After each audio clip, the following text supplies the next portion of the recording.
Olá, pessoal, tudo bem com vocês? Hoje temos convidada especial, a professora doutora Alessandra Pereira Falcão. Boa noite, Alessandra.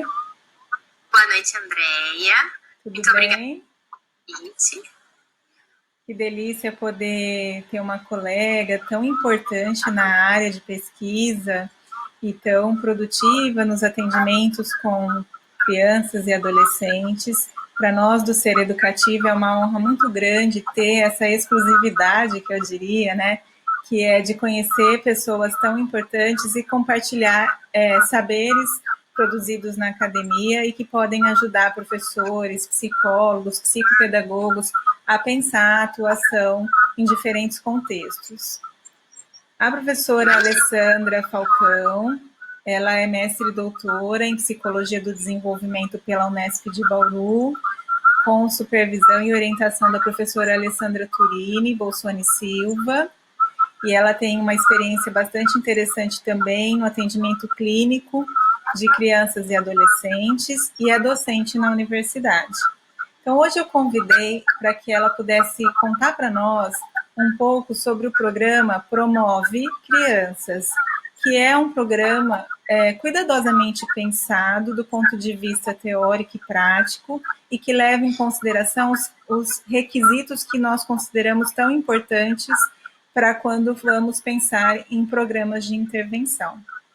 Então, professora Alessandra, eu queria mais uma vez te agradecer e conta para nós um pouquinho sobre de onde surgiu o programa Promove Crianças. Ok, muito obrigada também. Quero agradecer mais uma vez pela oportunidade de falar. E tanto eu quanto a professora Alessandra, o nosso objetivo principal com o programa é justamente a gente conseguir ampliar para que ele chegue aos demais psicólogos, né, principalmente do Brasil. É um programa que a gente pensou para a população brasileira, daí eu vou explicar um pouquinho melhor, mas a gente fica muito feliz em poder compartilhar. E ao final também eu vou deixar meu e-mail para quem quiser entrar em contato. A gente está super disponível para tudo isso. Bom, a professora Alessandra, ela tem uma vasta experiência com treinamentos de habilidades sociais, né? E quando eu me formei e comecei a trabalhar na área da educação, em escolas municipais, eu passei por concurso. E desde a graduação eu sou apaixonada em atender criança, e quando resolvi fazer o mestrado, fui conversar com ela e apresentei essa possibilidade de elaborar algum instrumento ou algum treinamento com crianças, porque eu gostaria de focar nessa área com crianças, né?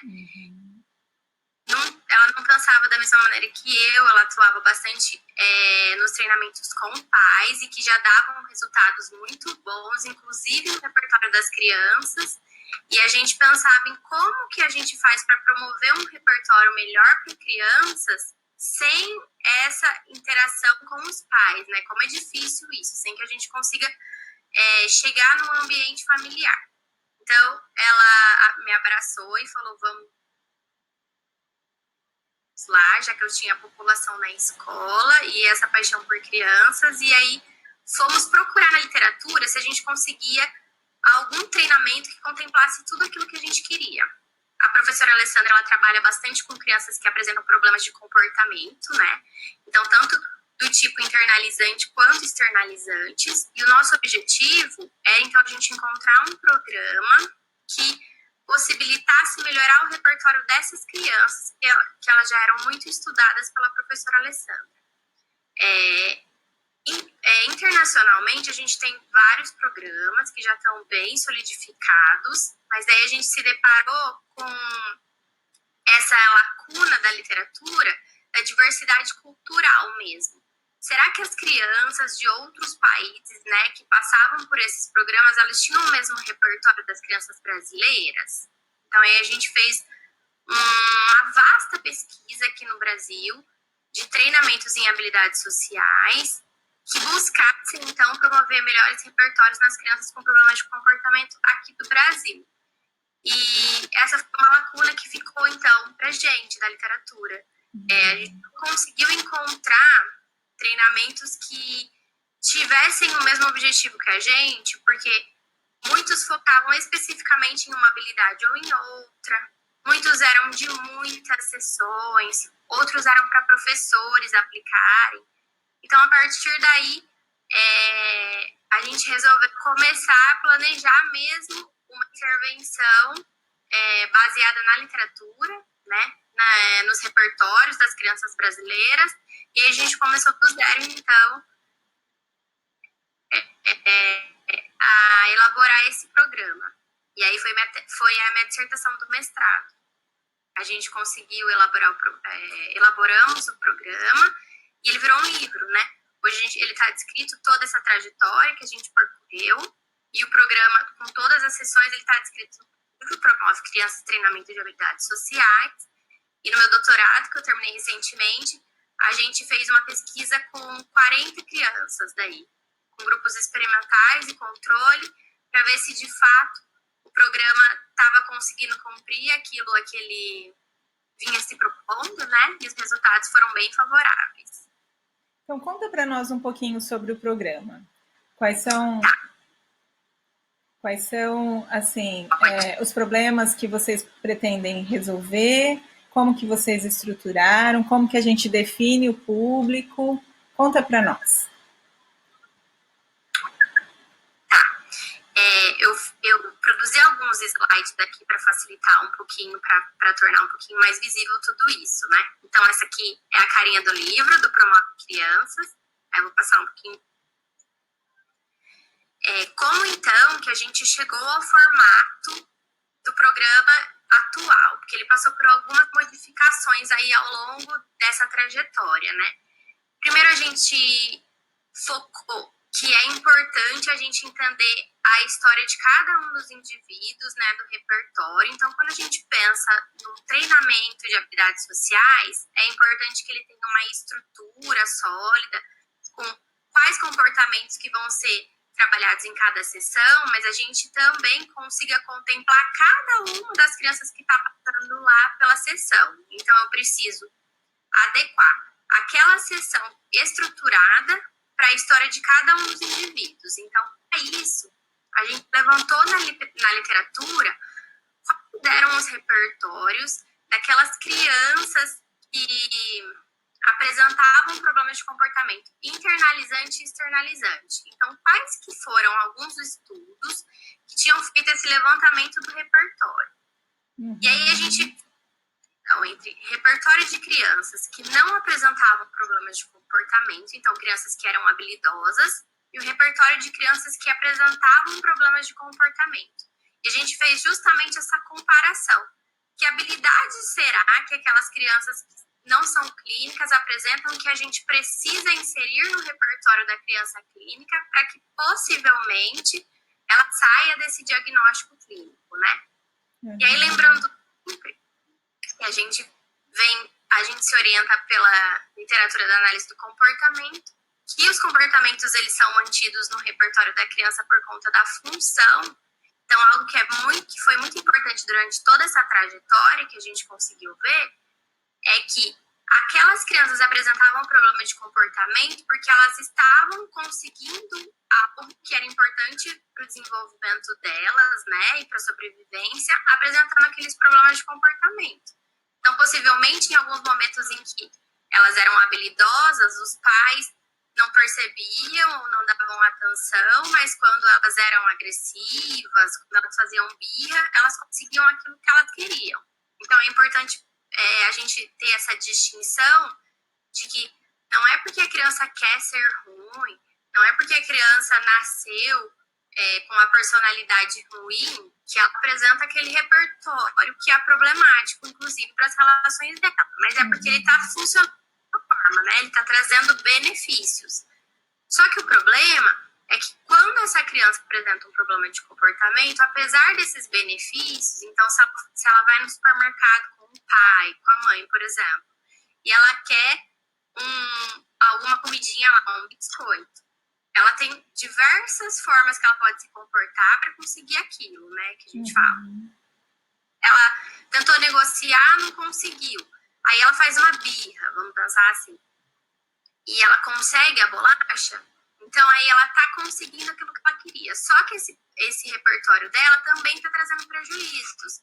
Porque à medida que ela faz a birra, os pais se chateiam, ficam bravos, ela provavelmente também leva uma bronca. Em outros momentos, talvez a família não a leve. Então, a gente fala que os problemas de comportamento, eles se mantêm no repertório porque eles têm uma função, mas eles são acompanhados aí de subprodutos, dificultam as interações sociais. Então, provavelmente outras crianças se afastem dessa criança, a professora acha que ela é o problema e aí passe a sempre implicar com ela. Então, essa criança, apesar dela estar conseguindo algumas coisas, ela também está tendo subprodutos ruins.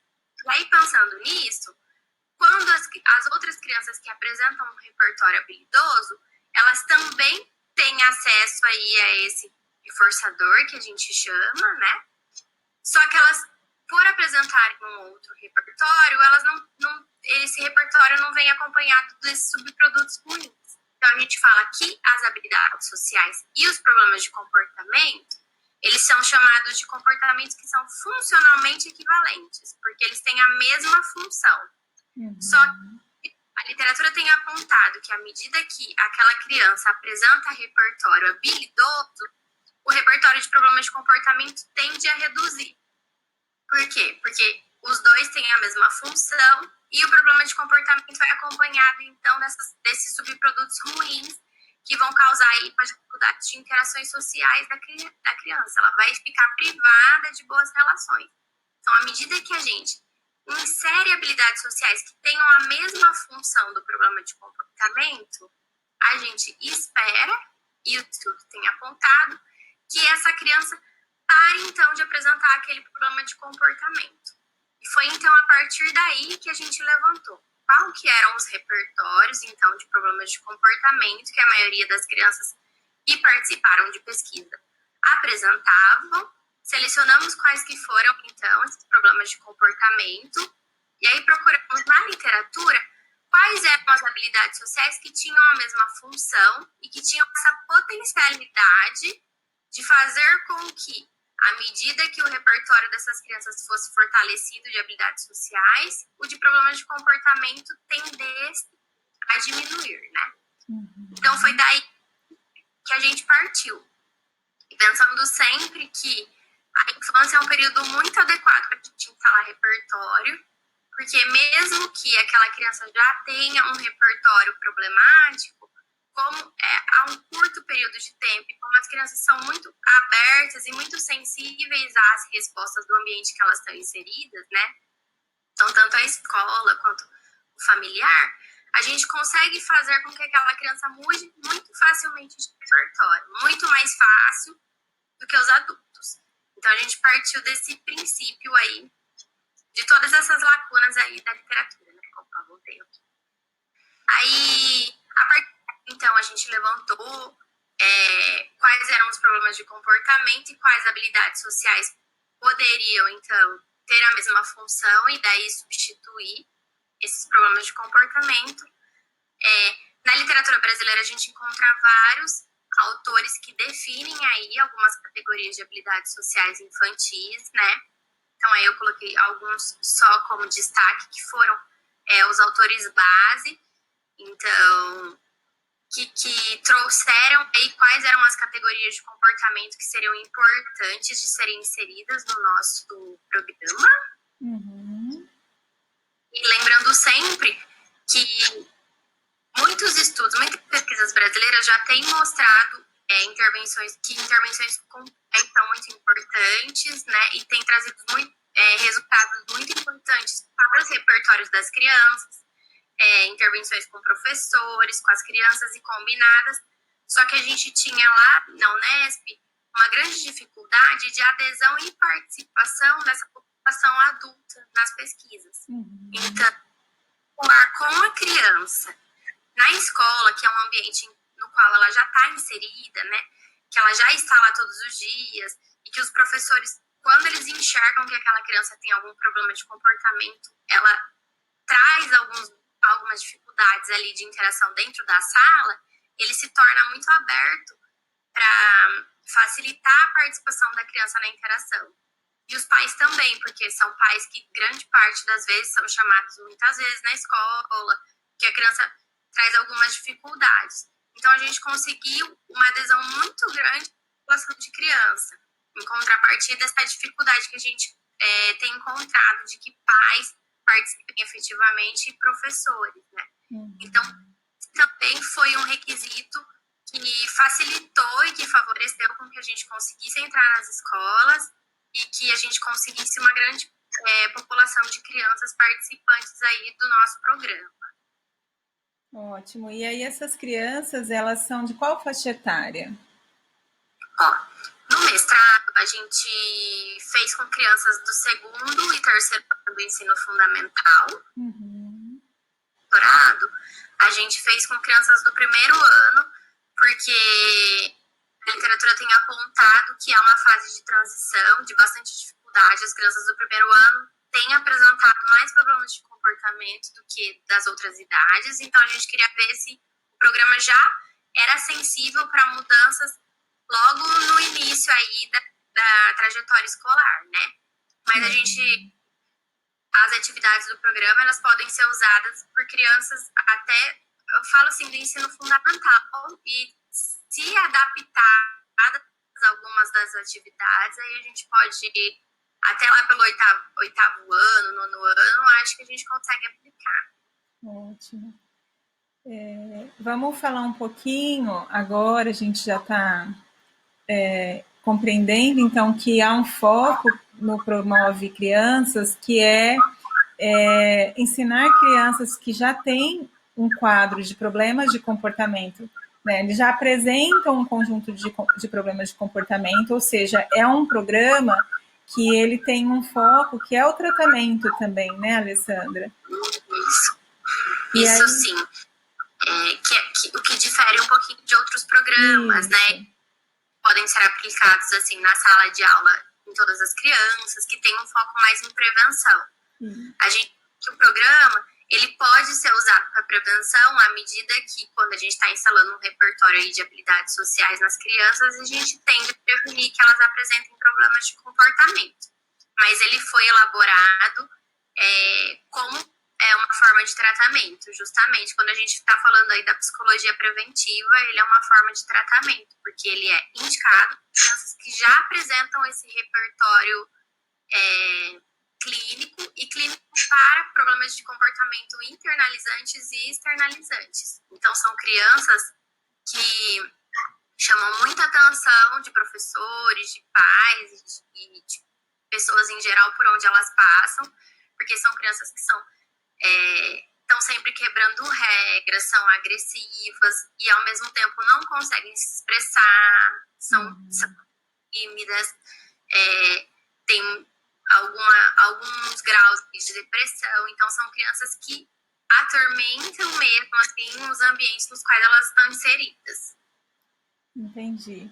E se a gente pensar que o público de professores, né, também fazem parte de uma faixa, no ser educativo a gente tem tanto psicólogos, psicopedagogos e professores interessados em conhecer a área, né?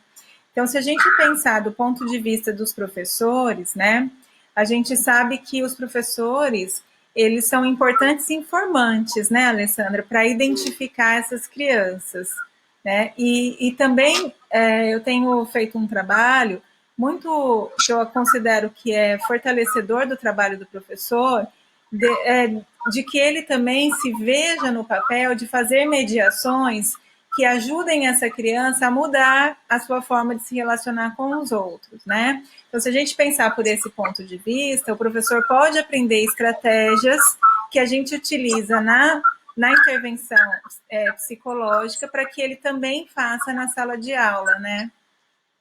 Com certeza, com certeza. O professor é nosso grande aliado na pesquisa.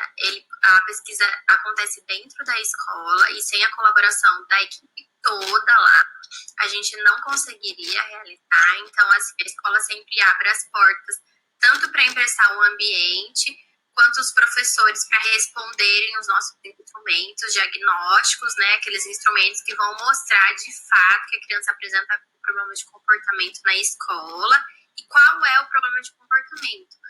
porque, assim como eu falei lá no início, o programa ele tem toda uma estrutura que a literatura apontou como habilidades que são importantes de serem trabalhadas para essas crianças, mas eu preciso sempre adequar para individualmente o repertório de cada um dos meus participantes. Então, por isso é até interessante que o meu grupo não seja com muitas crianças, para que o aplicador ele consiga ficar sensível dentro da sessão ali, ao longo da sessão, a tudo que vem acontecendo, a cada comportamento que é apresentado, e a gente precisa inicialmente justamente desse rastreio. Então, o professor é muito importante nesse momento, até para esse contato com os pais, para abrir as portas, para que os pais se sintam à vontade, para que a criança participe. E depois, a gente sempre traz um feedback, e é muito importante o feedback do professor, de como aquela criança está se comportando em sala de aula, com os amigos. Então, eu acho que é sempre muito importante um trabalho em dupla mesmo, assim, né? Mais do que dupla, quando os pais também participam é muito bom, mas os professores são, assim, peça fundamental para o programa dar certo, para a gente conseguir entender como é aquela criança, quais são os comportamentos que ela apresenta, em que momentos, e sempre a gente traz esse feedback de como que o professor pode atuar, então, dentro de sala de aula, olhando, entendendo isso do problema de comportamento, né, que muitas vezes o professor trabalha com muita criança em sala de aula, é muito difícil lidar com comportamentos de desobediência, de agressividade, de impulsividade. E aí é importante o professor ficar sensível para entender o porquê que aquela criança está apresentando aquele repertório, né? Não achar que é porque não tem jeito, a criança é daquele jeito mesmo, ou porque ela está fazendo de maldade ou para provocar, mas entender que por trás da história daquela criança algo vem acontecendo e de que forma que a gente pode, então, na relação, a partir dessa interação aí diferente, favorecer com que os comportamentos habilidosos se sobressaiam e aquela criança consiga ter melhores relações e interações sociais em qualquer ambiente, e principalmente na escola, que é um ambiente no qual ela passa muito tempo e grande parte das interações que ela vivencia estão ali, né? Como isso é importante para depois, até para a adolescência e para a vida adulta da criança. Então, conta para nós um pouco, estou curiosa aí para apresentar, né? Estou com a maior vontade de mostrar tudo para a nossa turma, que está sempre muito engajada para descobrir como que a gente ensina, como que a gente sistematiza um programa de intervenção. Então, conta para nós detalhes do programa. Tá, vamos lá. Opa, voltei aqui. O Promove, hoje, a estrutura final que ele tem 10 sessões. Então, algo que foi predefinido por nós é que a gente gostaria de um programa que atendesse ao maior número aí de problemas de comportamento, então que a gente tentasse reverter aí, né, a partir das habilidades, o número de problemas de comportamento que tivesse no repertório das crianças, mas com um número baixo de sessões, porque daí é importante, quando a gente vai pensar em política pública e na forma de aplicação do programa, para facilitar chegasse ao maior número de crianças mesmo, porque a gente tem esse intuito de fazer com que o programa chegue a muitas crianças e assim tentar melhorar então o repertório e aí o desenvolvimento das crianças. Então fizemos em um número reduzido de sessões e pensando aí na psicologia baseada em evidências, a gente priorizou algumas habilidades, o número baixo de sessão, mas não focar em habilidades específicas como alguns outros programas faziam, né? Então, as habilidades que foram escolhidas são essas, que estão aí em laranjadinho. Depois eu vou apresentar como que a gente dividiu em cada uma das sessões. E aí a gente dividiu as sessões em 5 momentos. Então, a gente sempre tem a acolhida, que é o momento que a criança chega, a gente conversa sobre a semana, como que foi. Depois a gente vai analisar o comportamento da personagem. Então, algo que foi importante, nas primeiras tentativas aí do programa, porque o programa foi elaborado primeiro com 8 sessões, a gente passou por um grupo piloto, aí algumas das coisas que não deram certo nesse primeiro momento foram adaptadas. Então, no primeiro momento, algo que era importante para a gente era tornar visível para a criança um comportamento. Porque muitas vezes a gente vai diretamente perguntar para a criança se ela... Vamos pensar, você desobedece sua família? Ela acha que não, ela enxerga como não. Então, a gente queria mostrar para a criança como que é ali o desenho de desobedecer. O que é desobedecer, né? Mostrar alguém desobedecer. Então, inicialmente, a gente tinha feito recortes de alguns filmes, alguns livrinhos, e aí a gente usava isso nas sessões. E percebemos que ficava muito dividido, a criança não conseguia entender o contexto geral do comportamento. Então, algo que foi importante pra gente, a gente escolheu um filme, e o filme que a gente escolheu é esse da Tinkerbell e Tesouro Perdido. Poderia ser qualquer um outro filme, mas nesse filme, a personagem, ela apresenta todos os comportamentos que a gente vai ensinar. Então, foi algo que deu certo, a gente selecionou os comportamentos que queriam apresentar, que a gente ia instalar no repertório dessas crianças, e nesse filme, a personagem, ela passa por todas as etapas. E aí, o programa todo, ele foi elaborado de acordo com o comportamento vai aparecendo no... Então, a gente sempre acolhe a criança primeiro, depois a gente passa um pedaço do filme em que a personagem vai apresentar ou o problema de comportamento ou a habilidade social que a gente vai trabalhar naquela sessão, porque aí isso vai favorecer com que a criança consiga enxergar de fato qual é aquele comportamento, o que estava acontecendo, por que aquela personagem apresentou aquele comportamento e o que aquilo causou nas outras personagens. Então, ele consegue entender que, à medida que aquela personagem apresentou um comportamento, aquilo trouxe algumas consequências. Aí, para um próximo momento, a gente faz a análise do comportamento da personagem, então, o que ela fez, se foi positivo, se não foi, se ela poderia ter se comportado de uma outra maneira que não fosse tão prejudicial. E aí a gente vai entrar no tema da sessão. E o que a gente percebeu que é muito importante é fazer com que a criança, então, consiga falar momentos da vida dela em que ela apresentou aquele comportamento, ou que amigos, pais apresentaram, como que ela se sentiu, e se existia uma outra possibilidade. Daí a gente promove um diálogo entre as crianças para que eles discutam o que aquilo pode ter feito com que o outro se sentisse, como que ela poderia ter se comportado para ter sido melhor, mas não ter prejudicado as relações. E aí é importante, então, que todos tenham essa possibilidade de falar, para que a gente possa aproximar, então, a habilidade que eu estou ensinando e o comportamento da personagem do filme para a vidinha deles. E aí, a partir daí, a gente pensou que podia facilitar, então, essa generalização do comportamento que a gente está ensinando. Depois que fica bem claro tudo isso, a gente vai para um treino, então, de habilidades sociais. Então, aí a gente vai falar sobre aquele comportamento, de que maneiras eu posso apresentar, quais são as topografias mesmo de comportamento que eu posso apresentar. E aí sempre tem uma atividade. Cada dia é uma atividade prática em que a criança vai apresentar o comportamento lá dentro da sessão. Ela vai treinar, e aí a gente vai dando os feedbacks de como que foi, e ela também, né, vai falando sobre como ela tem se sentido, quais as dificuldades em apresentar aquele comportamento. E a gente percebeu que era importante que tivesse dentro das sessões algo que fosse motivador.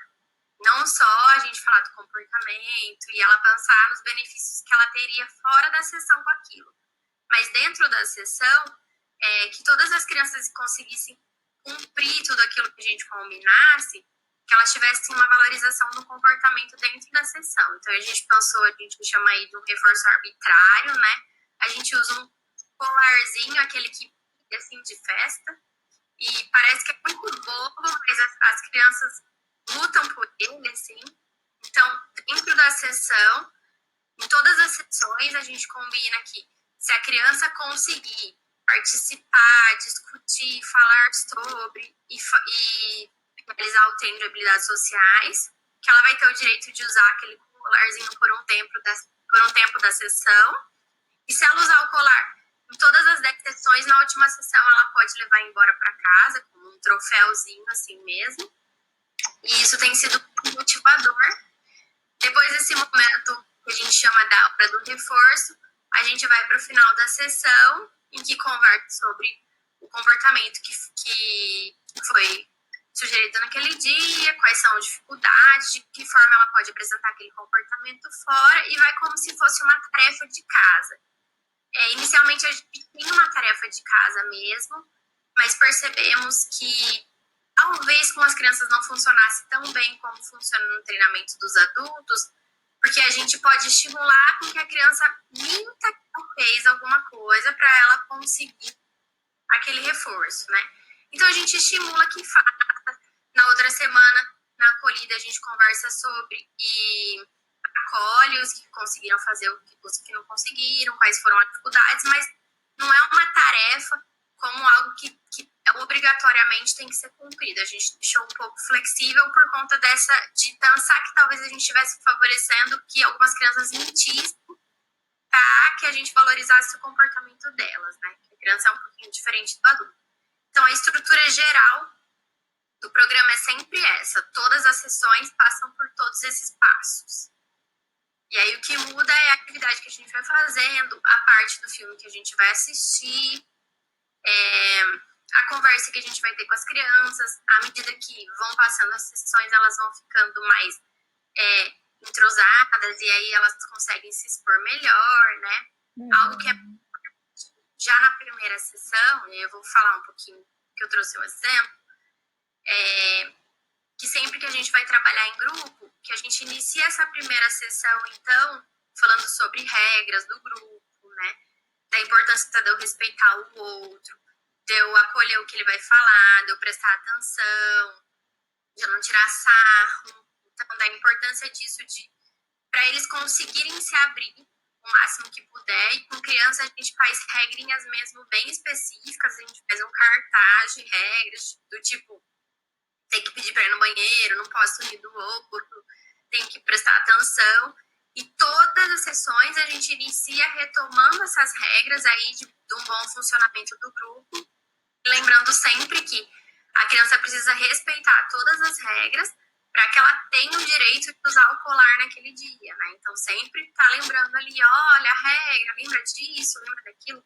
Porque como essas crianças têm um repertório bem fortalecido de problemas de comportamento, elas vão agir daquela forma sem nem parar para pensar, né? Então, a gente realmente coloca as regrinhas e esse convívio em grupo para que eles possam ter esse momento de parar, pensar de que forma que o comportamento dele também está prejudicando o outro, como que o outro deve estar se sentindo, como que ele está se sentindo. Então, a gente inicia assim. Eu trouxe um exemplo dessa primeira sessão. É uma sessão que é um pouquinho diferente, porque como eles não se conhecem ainda, a gente tem esse primeiro momento aí, né? Então, as habilidades dessa primeira sessão são cumprimentar, iniciar conversas e comportamentos de civilidade, né? Então, são comportamentos descritos na literatura de como que eu vou cumprimentar o outro, como eu tenho que olhar para o outro, iniciar conversas. São comportamentos que são importantes para estabelecer uma interação social inicialmente mesmo. Então, a gente escolheu esses comportamentos porque se eu estou falando de interação social, eu preciso desse primeiro passo de olhar para o outro, de cumprimentar, de me abrir e desses comportamentos de civilidade. Com as crianças, nesse primeiro momento, a gente inicia com o fantoche, então pode ser um fantoche qualquer, e o fantoche, então, vai apresentar a criança. Então, cada criança coloca o fantoche na mão, e aí vai falando, vai fazendo algumas perguntinhas, nome, que escola que estuda, algumas coisas assim, só para quebrar esse gelo inicial, e sempre favorecendo com que, enquanto uma está falando, os outros prestem atenção, ninguém tire sarro. Então, lembrando sempre dessas regrinhas que são muito importantes para a convivência do grupo, né?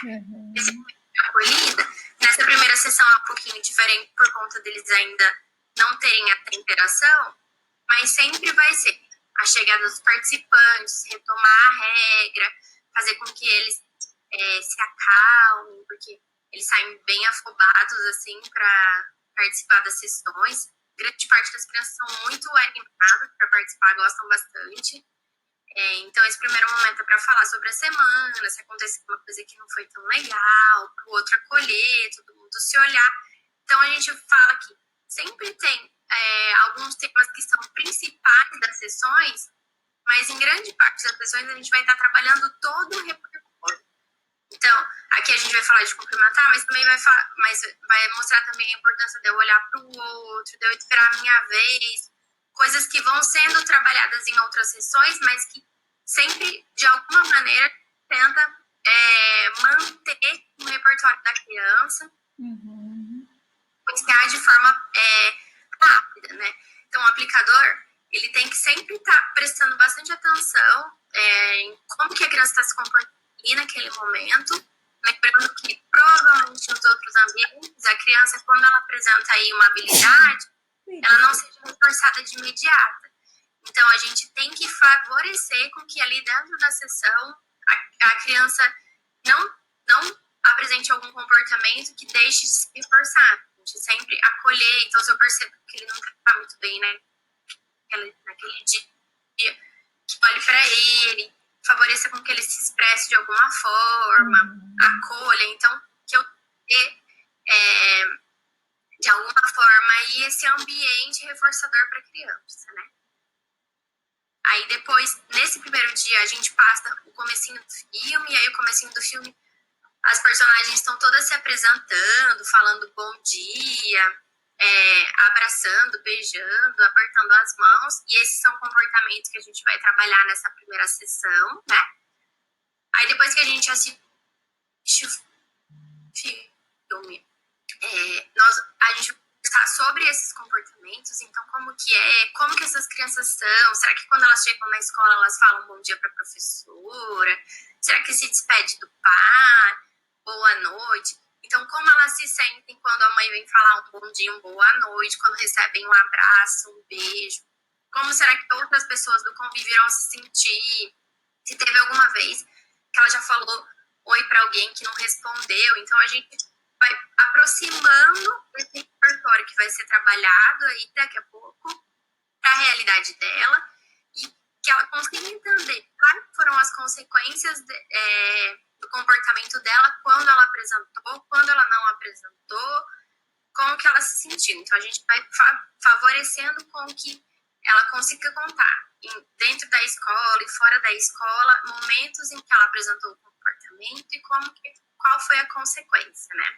Esse é um momento importante que o aplicador tem que favorecer com que as crianças todas falem, que todo mundo preste atenção também, não julgue, e que elas consigam trocar entre elas, então, possibilidades de como se comportar e contem um pouquinho da experiência de vida. Aí depois a gente vai para a atividade do dia. Nesse dia a gente usa DDoS, aí pode ser DDoS que a pessoa tenha mesmo assim, né, que o terapeuta tem em casa, porque o que a gente vai estimular que elas se cumprimentem, que elas contem alguma história, que elas interagem entre elas a partir do DDoS, uma situação que se de cumprimentar mesmo, de iniciar uma interação social. Antes disso, conto uma história, que é uma história da menininha que tinha vergonha, que vivia sempre cabisbaixa, daí ninguém conversava com ela, mas também por conta dessa dificuldade dela de olhar para o outro, de iniciar as interações sociais, todo mundo achava que ela era mal educada, que ela era chata, aí ela fez um aniversário e ninguém apareceu, então aí a gente conta essa historinha, e aí um certo dia ela pediu para a fada madrinha que ela conseguisse conversar com alguém, a fada madrinha concedeu esse desejo, e no outro dia ela foi para a escola, conseguiu conversar com uma menininha, e foi muito importante como ela se sentiu, né? E daí a gente joga para eles, então, como que elas acham que aconteceu, como que poderia terminar a história, como que a gente podia fazer para essa menininha conseguir conversar com os amigos e se sentir bem aceita.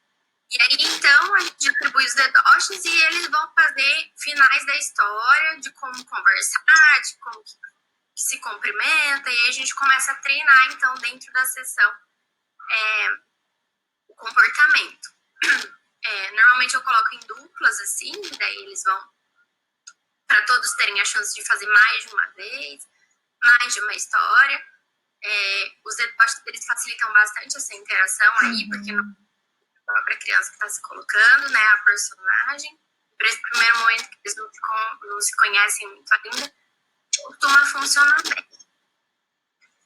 Depois a gente vai para alguns exemplos de como iniciar a conversa, então, sempre tentando instigá-los a responder, mas à medida que eles não deem conta, favorecendo, dando algumas respostas, então daí eles falam, na maioria das vezes pode falar oi, pode falar bom dia, boa tarde, posso dar um aperto de mão, e tal, e tal.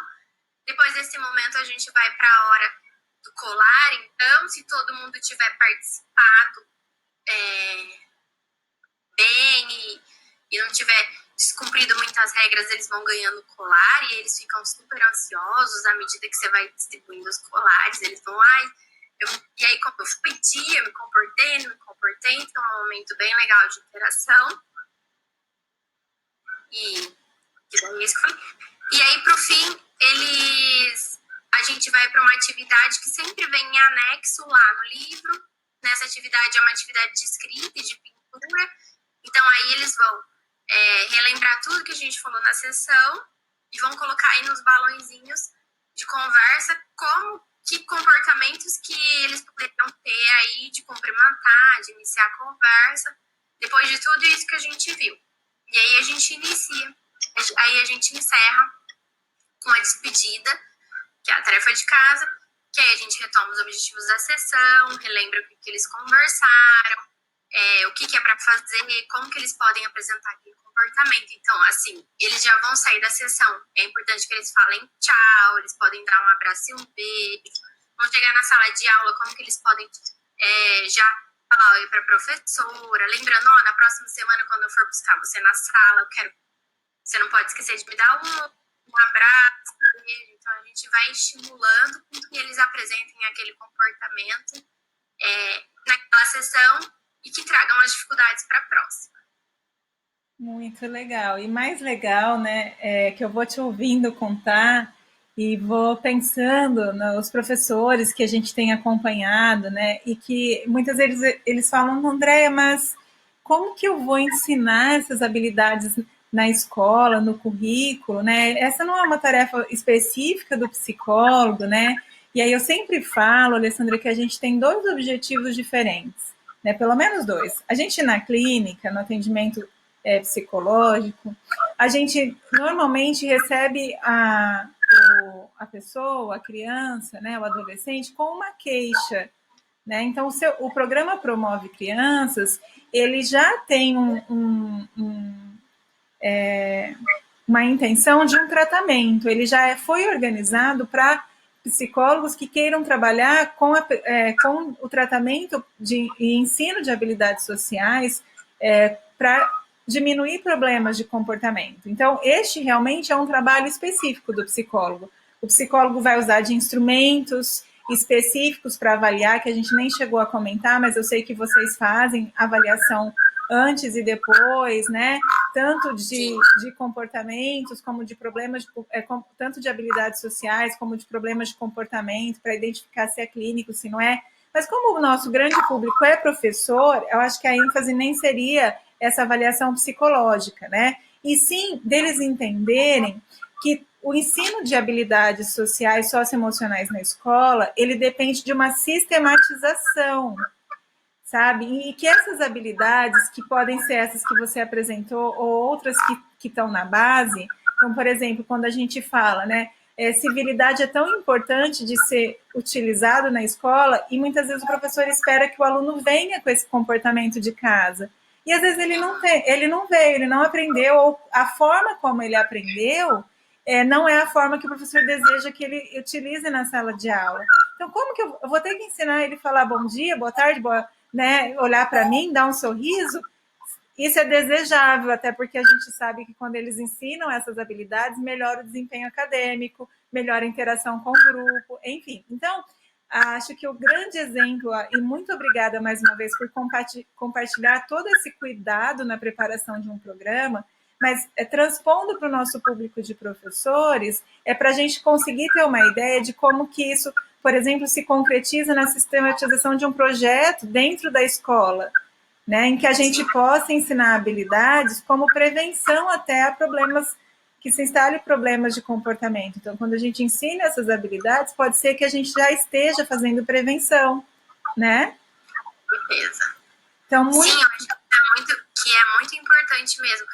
Que quando a gente pensa que é uma intervenção, a gente pensa em algo muito complexo, né? Quando a gente pensa numa intervenção psicológica, a gente pensa num repertório que já está muito estabelecido e na dificuldade. Mas são habilidades básicas mesmo, e que como a gente já tem no nosso repertório, a gente pensa que é automático para todo mundo. Mas como algumas pessoas realmente não têm a possibilidade, não tiveram um modelo em casa, ou em alguns momentos que apresentaram aquele comportamento não foi bem recebido, então ela prefere, né?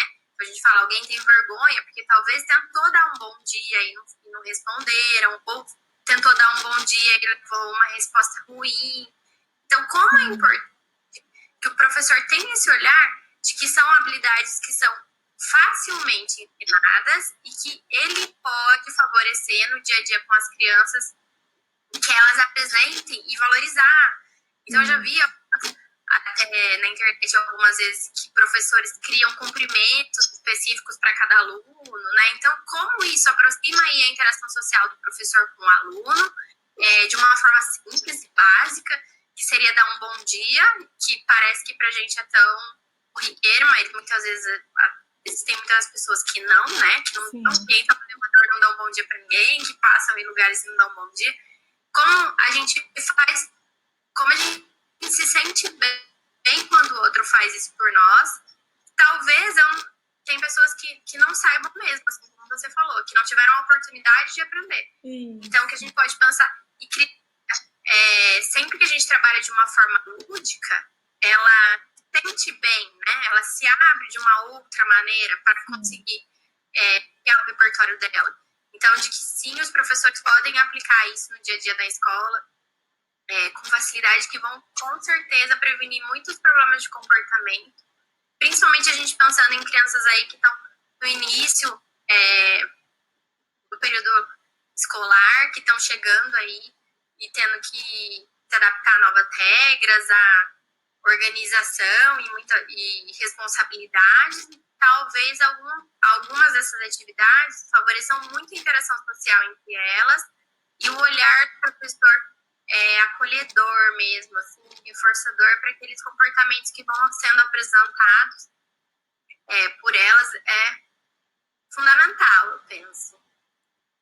Então, eu queria mais uma vez te agradecer, Alessandra. Com certeza, disseminar esse conhecimento produzido de forma tão cuidadosa pode ser mais um exemplo de como a gente pode pensar o ensino dessas habilidades no currículo escolar.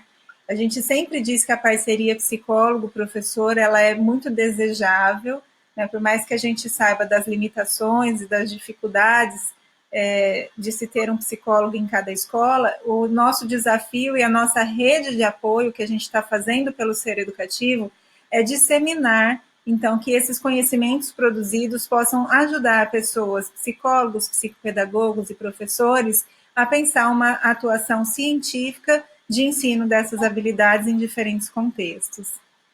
Então, legal. Muito obrigada. Obrigada por deixar o contato. Acho que as pessoas também... Eu tenho contatos e esse é o link da editora. O livro também está disponível para qualquer pessoa, né, que quiser o acesso. Então, lá ele tem descrito todas as sessões, as atividades, tem descrito todo como que foi o percurso para a gente chegar nesses comportamentos de sessão a sessão. Então, deixei o link para quem tiver interesse. É um material que foi produzido assim com bastante fundamentação teórica e bastante pesquisa científica, e agora no doutorado veio para fortalecer o resultado mesmo, que foram muito legais. Mas eu deixo meu contato e fico super à disposição para quem precisar, e fico muito feliz por poder fazer com que isso chegue aos professores mesmo, porque o nosso maior objetivo é facilitar, favorecer o desenvolvimento das crianças, né? A gente fala que o problema de comportamento agora vai favorecer com que o desenvolvimento na adolescência e na vida adulta seja muito mais fácil, né? Com interações sociais a gente consegue ter uma rede de apoio aí mais forte para passar por problemas. Todo mundo vai passar por problema, mas aquela criança que ela tem uma rede de apoio, que ela consegue se portar e falar um pouquinho sobre os sentimentos dela, ela vai conseguir sair muito melhor ao longo da vida. E é isso que valoriza o nosso trabalho mesmo, assim, que recompensa todo esse esforço. E eu queria te agradecer mais uma vez por essa oportunidade de disseminar um pouquinho aí do estudo. Fico à disposição. Tá joia, muito obrigada e até a próxima. Até.